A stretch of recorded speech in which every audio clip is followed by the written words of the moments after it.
Hi yours, போன வீடியோவில் பத்மநந்தனோட முதல் மனைவி உங்களோட நிபந்தனையை ஏற்றுக்கிறோம் அப்படின்னு சொன்னதோடு பார்த்துருந்தோம். இதுக்கப்புறம் என்ன நடக்குதுன்னு இந்த வீடியோவில் பார்ப்போம். அடுத்த காட்சியில் யாரை கேட்டு நீ இடையில வந்து இந்த விஷயத்தில் தலையிடுற அப்படின்னு பத்மநந்தன் கேட்குறாரு. என்னோட மகளுக்கு எது சரி தவறு அப்படிங்கிறது நான் தான் முடிவு பண்ணும், நீ முடிவு பண்ணுறதுக்கு உனக்கு எந்த உரிமையும் இல்லை அப்படின்னு சொல்கிறாரு. இதை கேட்ட அவரோட முதல் மனைவி, எத்தனை தடவை நான் சொல்கிறது நான் உன்னோட முதல் மனைவின்னு, உன்னோட மகளுக்கு நீ ரொம்ப செல்ல கொடுத்துட்ட, அதனால தான் அவள் ரொம்ப பறந்துகிட்டு இருக்கா, அவளுக்கு எதுக்கு யுத்த பயிற்சி, இவளுக்கு இவ்வளவு கொடுக்கக்கூடாது அப்படின்னு சொல்கிறாங்க.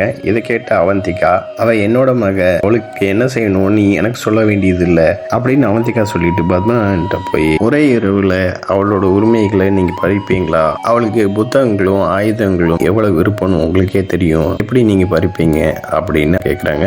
நீங்கள் இந்த நிலையில் ஏன் அவங்களோட நிபந்தனையை நீங்கள் ஏற்றுக்கிட்டீங்க அப்படின்னு பத்மநாதன்கிட்ட கேட்குறப்ப, பத்மநாதனோட முதல் மனைவி, இந்த நிபந்தனை சரியான நிபந்தனை, ஏன்னா ஒரு பொண்ணுக்கு காலகாலத்தில் கல்யாணம் பண்ணிட்டா குறிப்பிட்ட எல்லைக்கு மேலே தாண்ட மாட்டா, அவளை ஊக்கப்படுத்தினாலோ இல்லை திருமணத்துக்கு முன்னாடி அடக்காம விட்டாலோ திருமணத்துக்கு அப்புறமேட்டு அவள் வேற ஒருத்தனோட தொடர்பு வச்சுக்குவா அப்படின்னு சொல்கிறாங்க. இதை சொல்லிட்டு, இந்த விஷயம் உனக்கு தெரியுமே, உன்னோட வேற யாருக்கு தெரியும் அப்படின்னு சொல்கிறாங்க. இதை சொல்லி, உன் கனவை நீ வந்து ரொம்ப சுதந்திரமாக விட்டனால தான் நீ இதை செஞ்ச, இல்லாட்டி இதை செஞ்சிருக்க மாட்ட, உன்னோட கனவன் உன்னைய ரொம்ப சுதந்திரமாக வச்சது மட்டும் இல்லாமல் உனக்கும் குடும்பம் நடத்த தெரியல, இதனால தான் நீ வந்து இந்த மாதிரி செஞ்ச அப்படின்னு அவந்திகா பார்த்து சொல்றாங்க. இதே மாதிரி சுதந்திரம் உங்களோட பொண்ணுக்கும் கொடுத்துட்டு இருக்கீங்க அப்படின்னு சொல்றாங்க. இது கேட்டுட்டு இருந்த பத்மநந்தன் ரொம்ப கோபமா பாக்குறாரு. அதிகமா பலசாலியா இருக்கிறவங்க கல்யாணம் பண்ணி வைக்கிறது தான் சரி, மலைக்கதுக்கு நந்தினியை கல்யாணம் பண்ணி வைக்கிறது தான் சரி, யுத்த பயிற்சியை கொடுக்கறது சரியில்லை,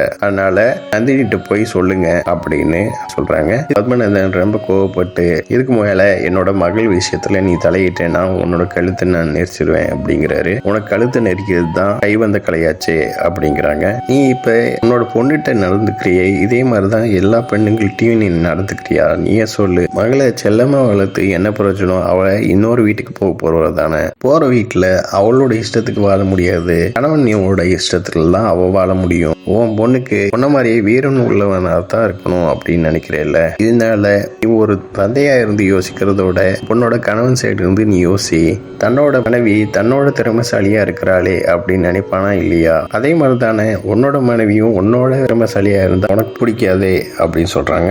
நீ பாக்குற வர அப்படியும் பொண்ணோட கட்டுப்பாட்டுல அவன் இருக்க மாட்டான், அதே மாதிரி அவ விருப்பப்படியும் இருக்க விட மாட்டான் அப்படின்னு சொல்றாங்க. இதை கேட்ட பத்மநந்தன், நீ சொல்றது சரிதான் அப்படிங்கிறாரு. இதை நான் எப்படி என் பொண்ணுகிட்ட சொல்லுவேன், என்னால பருவத்தக்கரசரோட நிபந்தனையை மறுக்கவும் முடியாது, அதே நேரத்துல என்னோட மகளோட இஷ்டத்தையும் உரிமையையும் பறிக்க முடியாது அப்படிங்கிறாரு.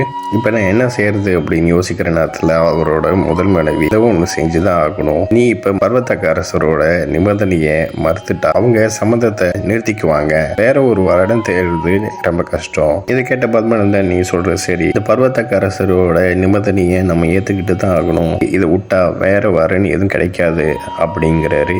எப்படி உங்களால இது மாதிரி பேச முடியுது அப்படின்னு அவந்திகா சொல்றாங்க.